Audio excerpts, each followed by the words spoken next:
Should we pay student athletes? Now, a lot of you that have been watching my channel are like, why is she on these topics? Well, because it's hot, it's real, and it's very opinionated. I want your vote, yes or no, by the end of this video. I'm going to give you some facts.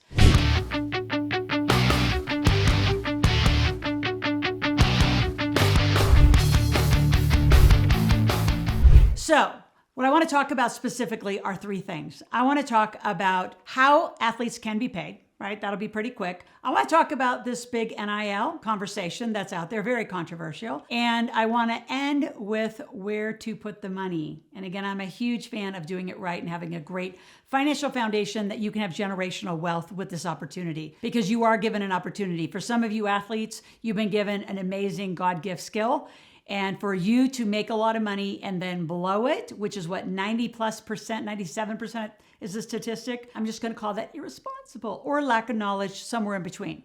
So should student athletes get paid? Well, let's talk about that. Like, yes or no. Again, I want your vote at the end in the comment section. I want to know.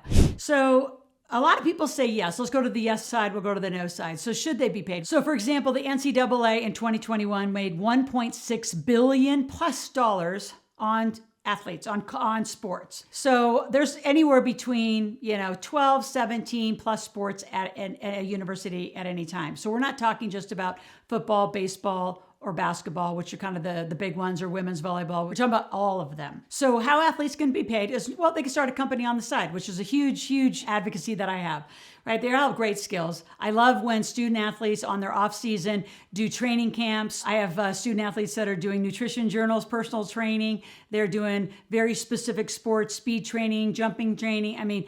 Muscle training, whatever, even position training, right? So that's an obvious one. But what else can they do, right? I have athletes that from power washing to doing woodworking, to doing handyman services, to tinting windows, to car detailing, you name it, making extra money and putting it in the right account is critical. So yes, I absolutely know that student athletes can make a lot of money, and they can.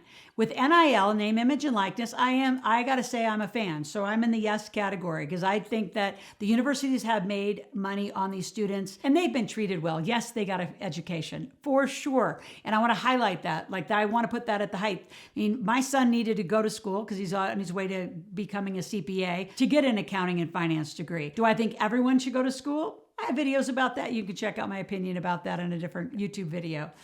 So you're there, you're getting an education. You actually are getting a lot of extra, the amount of gear these guys get, the bonuses that they get for bowl games and all that. Absolutely, I think they need and can get paid. The balance of it and the regulation of it, I think that's where the controversy is. But let's just talk to those of you, if you're out there and you can go get it, go get it.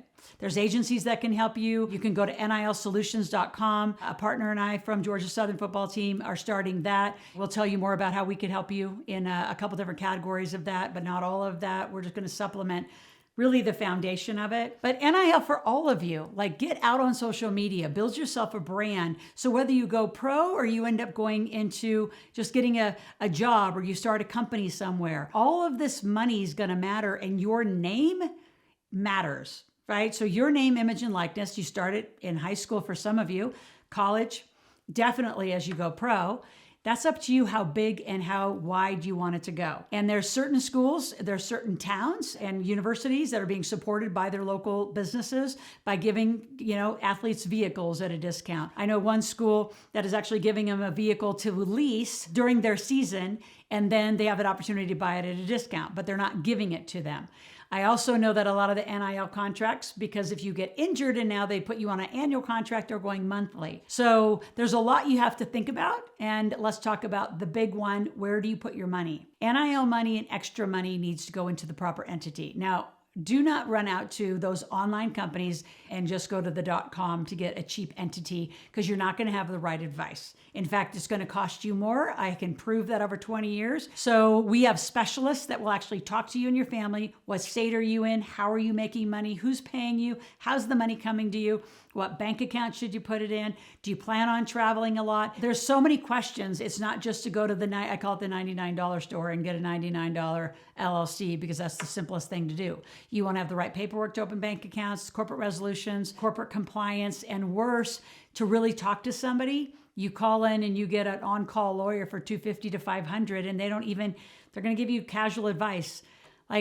I want to be part of your team, to be an advocate, to just educate you, give you information that's just truthful, as if you were my family, and help you make a decision on what NIL deals are good. How do you find a good lawyer that can help vet all those, right? As a business owner, I've vetted thousands of deals. So what are the components that you need to be careful of so you don't get locked into a bad contract? I know a few athletes that are really interesting NIL contracts and they can't get out of them, and their obligation is quite big for what they're getting. So just be knowledgeable, right? That's why I want you here. So to that point, I want you to subscribe to my channel. We're here 5 days a week, and we're talking about all sorts of topics, right? From NIL to credit cards to debit use to how do you invest to money rules. I have a really broad conversation because I'm an educator. I'm going to talk about all these topics around money and how do you do it right for you and your family. And that is really a personal decision. So subscribe to my channel. Hit the notification button, share it with your family, because everybody's got to get in the right conversation. There's so much misinformation on this thing called the internet, the bathroom wall, and a lot of it's wrong. You know, when the pandemic hit, everybody was an expert. Very few actually know the really nitty gritty of little things. I'm going to give you like one little example. I have so many student athletes that we're working with, and they say, yeah, but I have a credit card. My credit's okay, but my parents pay my bill. That's wrong. They need to pay the kid and the kid pay the bill. So the kid gets the credit, not the parent get the credit. And again, your credit as an adult and somebody that's going to be functioning, especially in the NIL space, needs to stay good and high. We can help you with that too. So can they make money? Yes. Should they make money? I want your vote right now. Yes or no. Go to the comments. Should student athletes be able to make the money? Should the money stay with the colleges? You know, I've talked to, like I said, many boosters and foundations said there's only one bucket of money. It's going to go to the university for the whole athletic department, or it's going to go to the student. And then, you know, there's perceived inequities in that, we'll say. So it's up to you. I just want to help support you in the business and financial literacy side of what you're doing and just educate you. And I'm new to this conversation. So those of you who are pros at it, reach out, go to askloral.com, say, hey, I want a conversation with Loral. I'm part of an agency, I'm part of a team, I'm a student, I'm a parent, want more information, and expand our conversation. Let's keep this going, because there's a lot of revenue that's going to be moving around in that space, and a lot of people wanting it for their own personal gain, not for your gain, which is generational wealth that you should have. So stay in touch, go to askloral.com. Those of you that are interested, again, and click on the link below, go to NIL Solutions. We'll be back in touch talking more about this topic.